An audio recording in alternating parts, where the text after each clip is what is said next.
प्यारे बच्चों, मैं गुरमीत सिंह विद्या कोचिंग फतेहपुर में आपका हार्दिक अभिनंदन करते हैं। और आइए एक क्वेश्चन आपकी सेवा में प्रस्तुत है जिसका आनंद लीजिए। यहां लिखा है x कामा x कामा x कामा x dot dot dot dot dot किस प्रकार की श्रेणी है, जबकि x बिलोंग्स टू r। ये बिलोंग्स टू r है।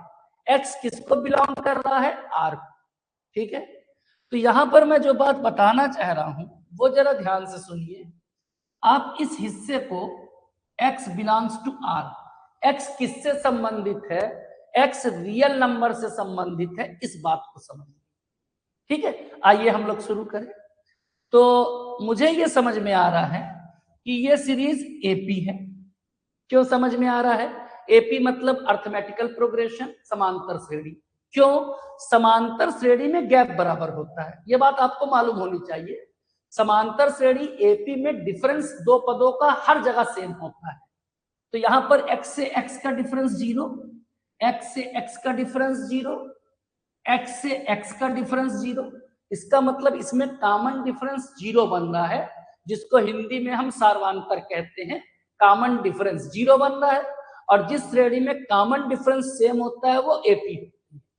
तो नो डाउट कि ये एपी है, नो डाउट कि ये एपी है। आइए आगे करते हैं। मुझे चेक करना है क्या ये जीपी भी हो सकती है। तो जीपी में होता है कॉमन रेशियो। जैसे मैं x से x में भाग दूं तो 1 आ रहा है, इस x से इस x में भाग दूं तो क्या 1 आ रहा है, इस x से इस x में भाग दूं तो क्या 1 आ रहा है। तो देखने में ये लगा कि कॉमन रेशियो भी 1 है। और अगर कॉमन रेशियो, ठीक है, अगर कॉमन रेशियो जिसे सार्वनुपात कहते हैं वो भी बराबर है तो फिर ये जीपी भी है। और अगर ये एपी भी है और ये जीपी भी है तो मैं अपना आंसर कह सकता हूं A and B both, A and B both. ठीक है, तो बच्चों ने आंसर टिक किया है ए एंड बी बोथ। ठीक है, अब मैं आपका ध्यान एक मुख्य मुद्दे की ओर ले जा रहा हूं, क्योंकि आपका सवाल गलत हो चुका है। क्यों गलत हो चुका है, जरा मेरी बात ध्यान से समझिए। यहां पर है x belongs to r, r real number होता है। और आपको मैं बता दूं कि रियल नंबर में 0 भी आता है। तो अगर x बिलोंग्स टू r है तो एक कंडीशन ऐसी जरूर बनेगी कि x की जगह मैं 0 0 0 0 भी ले सकता हूं। भाई x की जगह एक कंडीशन तो 0 0 0 0 की भी तो बनेगी, क्योंकि x belongs to r, x real number है। और रियल नंबर में प्लस भी आता है, माइनस भी आता है, 0 भी आता है। तो 0 वाली भी कंडीशन बनेगी।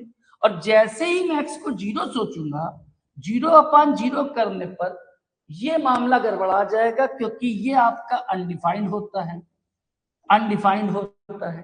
तो इस समय सार्वंतर या सार्वनुपात मुझे नहीं समझ में आएगा। यानी ये 0 0 0 वाली कंडीशन जीपी को प्रूफ नहीं करती। भाई 0 बट अच्छा, x की जगह अगर r की जगह मैं कुछ और ले लूं, x की जगह जैसे 1 1 1 1 1 1 2 2 2 2 2 2 3 3 3 3 3 3, तो वहां पर तो जीपी बन रही है। अगर मैं x की जगह 1 1 1 1 ले लूं, 2 2 2 2 2 ले लूं, है ना, ऐसा कुछ भी ले लूं, माइनस में भी भले ले लूं, तो वो सब तो जीपी बना रहे हैं।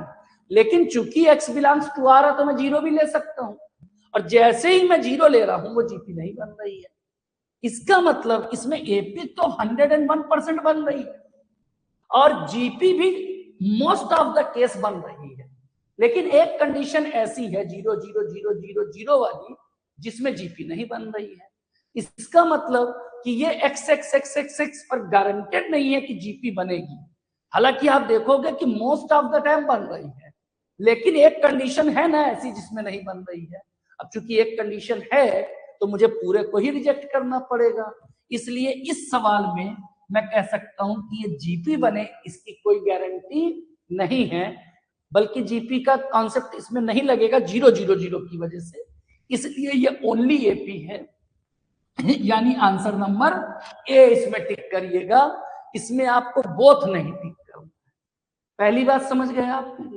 अब यहीं पर एक बहुत इंपॉर्टेंट बात आती है कि अगर मैं यहां की value x belongs to r की जगह x बिलोंग्स टू n कर दूं ध्यान से सुनिए, क्योंकि बच्चे इस पे ध्यान ही नहीं देते हैं, इस चीज पे ध्यान ही नहीं देते कि x कहां से बिलोंग कर रहा है।